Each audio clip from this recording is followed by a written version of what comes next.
I wrote a different rendition of the Good Samaritan story, and it goes like this. A man fell among thieves and was beaten and left for half dead, lying in the ditch. And a priest walked by, and the priest heard the man moaning and crying for help. But he wasn't called to a ditch ministry, so he continued on his way to his home. But he couldn't get the man's haunting cries out of his head, so he began to do research, and he realized that secular humanism was the root of ditch beatings. And he wrote a book, became a runaway bestseller, and he actually got to tour, going to different churches, speaking on secular humanism, the root of ditch beatings. Unfortunately, the man in the ditch died. Well, there was another man beaten and left for half dead, and the Levite came by. And he was a singing Levite. He was actually in charge of the contemporary music. And he too was not called to a ditch ministry. He had to get to practice to make matters even more complicated. And so he went by, and he could not get the man's cries out of his head. So he wrote a song, Dying in the Ditch. It won a Dove Award. People would cry when they heard it. I mean, it was really well produced. He would travel around the country singing it to huge crowds. People would be singing together, crying, dying in the ditch. And of course, tragically, the man in the ditch died. And then along came let's see, who do I want to insult in today's story? A homosexual Mormon? A transgender Jehovah's Witness. Let's go with that one. Along came a transgender Jehovah's Witness. And he helped the man. Put the man on his donkey, got dirty, got blood all over him, took him to the hotel and said, I'll pay for this. And the man's life was saved. And then, of course, in the original story, Jesus said, who loved his neighbor as himself. Now, the priest in the Lord's story was an Orthodox priest. He was a real Jew. And the Levite was a real Jew. And the Samaritan was a real heretic. Okay? The Jews despised the Samaritans because they were half-bloods, they were heretics. Their religion was heresy. But Jesus, to insult them and to show the meaning of loving your neighbor as yourself, picked somebody who was a heretic to be the hero of the story.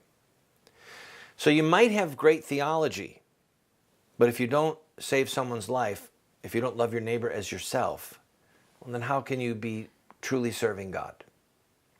I start with that story because it is Good Friday, and we are going to look at our Lord's death. We're going to look at Easter. We're going to look at some different denominations. We're going to look at different elements. And I, as a student of theology, graduated from a Bible school. I have a bachelor's degree in Christian studies. I love theology, and I've studied theology vigorously for decades.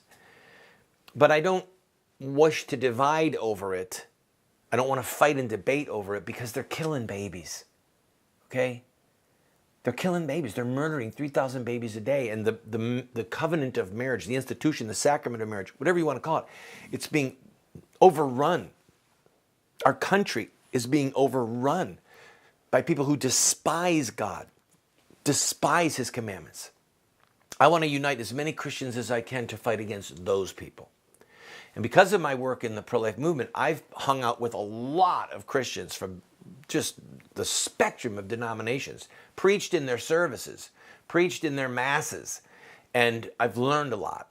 And I've learned, for me at least, just to stop fighting over these things, because if we all end up in a concentration camp like Corrie ten Boom did with people from different denominations, we're going to figure out a way to get along so that we can get rid of the Nazis. Are you with me? That's where I'm at on it. And I don't mean to offend anybody, but I want to look at some elements of Good Friday for you to learn, for inclusion. Most liturgical streams of Christianity do not celebrate the Eucharist or Holy Communion on Good Friday. Last night, Holy Thursday, Mass is celebrated, Eucharist, the Lord's table, whatever you want to call it. And then they put the reserved sacrament, the hosts, they put them away, and the light goes out. And communion is not celebrated again until the Easter Vigil, because Christ is dead. They actually take the elements of the body, all right, the wafer, the bread, and they put it under lock and key. And everything is draped in black because the light of the world has gone out. Jesus has died. We're going to look at other elements of Good Friday when we come back, but for those of you who are on the West Coast, you still have a chance to go to a Good Friday service, a high and holy service. Even if it's not the denomination or the stream that you're in, you can go for inclusion. You can go to learn. And some of the beauty and the meaning of it is just, it's astounding. And I encourage you, again, if you have never been to an Orthodox Mass, Divine Liturgy, or a Roman Catholic Divine Liturgy, go to one if you can. If you've got the time over the weekend, go to the Easter Vigil, because it's just so beautiful. And the readings of the scriptures and the meaning behind all of the symbols. And by the way, in fact, when we come back from this break, I will talk to you about icons. Are they idols? Or is it something that's okay? Don't go away.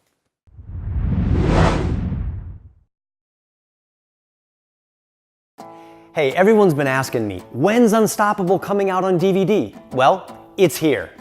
And I have created my own deluxe signature version of Unstoppable that contains not only the movie, but over 5 hours of additional curriculum and study guides for your family.